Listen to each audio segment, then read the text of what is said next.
This video is sponsored by Readly, of whom more in a bit. Today I'd like to talk about a station that doesn't get much love, Morden South.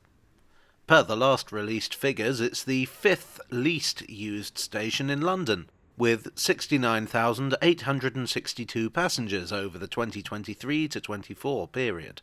On the day I visited, it had 0 passengers because there were no trains running, which is why you should read the train company's website more carefully than I did. Morden South is so unloved that it doesn't even get a rail replacement bus service. But things could have been different had history gone in another direction. Morden South could have been so much more than this. This line was a relatively late arrival on the map, only being opened in 1930. And the story of how Morden South came to be built involves a lot of arguing. The story begins in 1910. The town of Sutton in Surrey had done pretty well for itself with the coming of the railway, and was growing fast. The company that ran that railway was the London, Brighton and South Coast Railway, or LBSC. However, other companies were also interested in serving the town. A proposal was made for a new railway known as the Wimbledon and Sutton Railway. This was the brainchild of local landowners in Sutton, who reckoned there was money to be made from a second railway approaching the town from a different direction. This, as you might imagine from its title, would run from Wimbledon to Sutton. There were 2 railway companies running into Wimbledon, the London and South Western Railway and the District Railway. The LSWR weren't interested. They had their hands full with the train services from Waterloo. The District were keen, however. This worked well for most parties. The District was an underground line running all the way into central London, worked by modern electric trains. For the Wimbledon and Sutton people, it meant a fast and frequent service that would be sure to attract development and therefore added value to their land. For the District Railway, it gave them access to new suburbs and new passengers. The only party that wasn't happy about it was the London, Brighton and South Coast Railway, who didn't fancy losing their nice little monopoly at Sutton.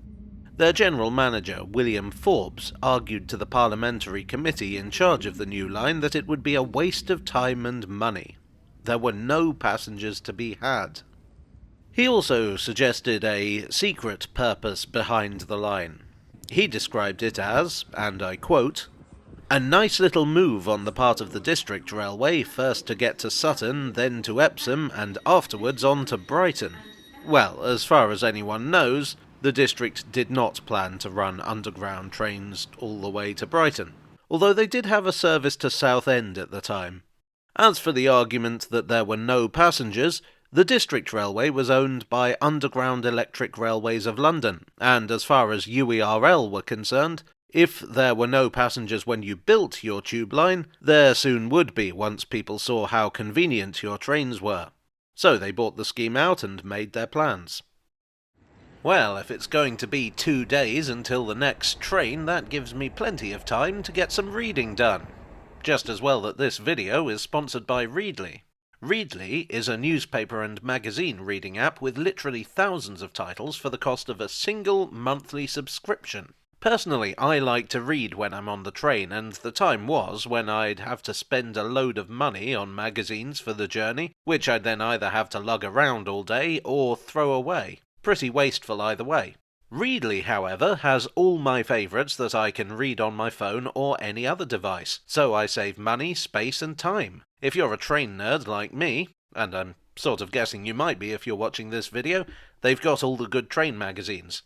Plus back issues, and it'll even suggest titles based on what I like. So getting bored on the train is just not something that happens anymore.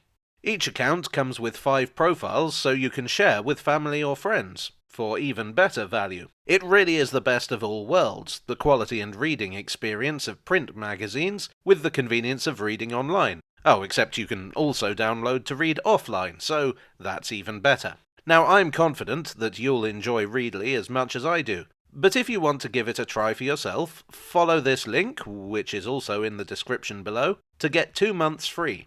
There's no contract and you can cancel at any time. All in all, Readly is perfect if you're going to be stuck somewhere for a while.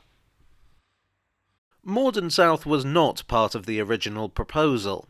There would have been a station further south serving Morden Village. Building the line was a slow process, not helped by that big war they had from 1914 to 1918.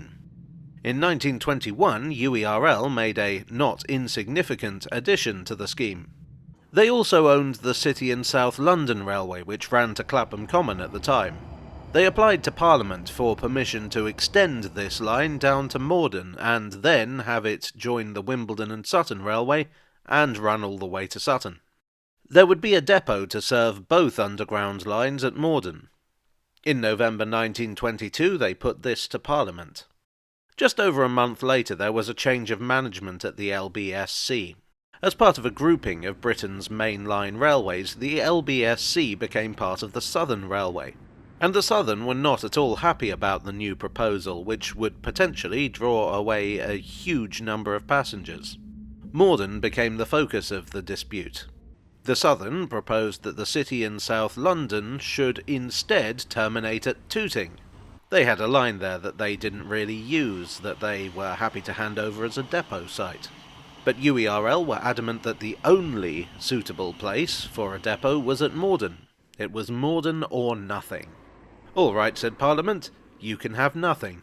And they refused to authorise the Morden extension at all.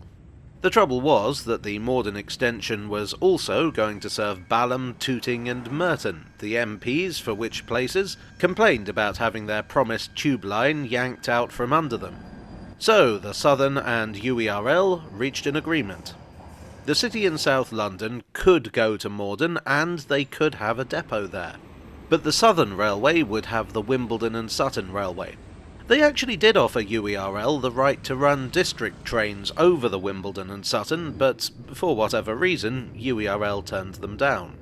Anyway, finally it seemed that the line could be built. Morden South Station opened in July 1929, and was temporarily the terminus of the line while the rest of it was built. That opened in 1930. The station is rather a simple affair. It's accessed by a subway, and when it was built, there was a small ticket office on the platform. The A24 road passes by outside, and there's a rather impressive girder bridge carrying the railway over it. The company acquired land in front of the station with the intention of putting up a more substantial building, probably something like the one at Wimbledon Chase. This never happened, though, probably because passenger numbers weren't high enough to justify more elaborate facilities. People preferred to simply walk into Morden, where the tube station had opened in 1926. The line in general was something of a disappointment. It didn't help that UERL were sore losers and ran bus services from Morden Underground Station to many of the destinations on the Southern's line. The cheap fares and speedy route made it more attractive than the mainline trains. In 1948, the line became part of the British Railways organisation, and the following year, the London Plan Working Party released an interesting proposal that might have improved matters for Morden South. Known as Route E, this was an express tube line shadowing the Northern Line from Kennington to Tooting Broadway. Then, as a following stage, it would go on and branch in two at South Wimbledon.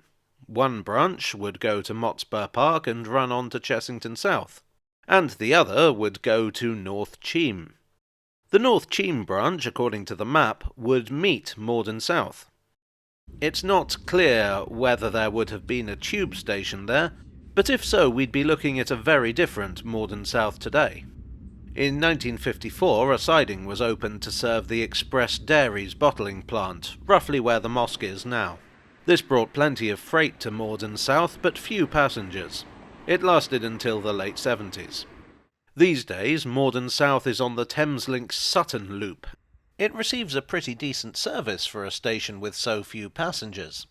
Still, there are signs that this is not a beloved station. It still wears the old Thameslink colours of pink, purple and white, known to enthusiasts as the Barbie livery. There are even places where you can see the even older blue and yellow colour scheme. The story of how Morden South was built is far more complicated than the station itself ever was. It's been doing much the same thing ever since it opened. In a sense, its greatest claim to fame is its lack of a claim to fame.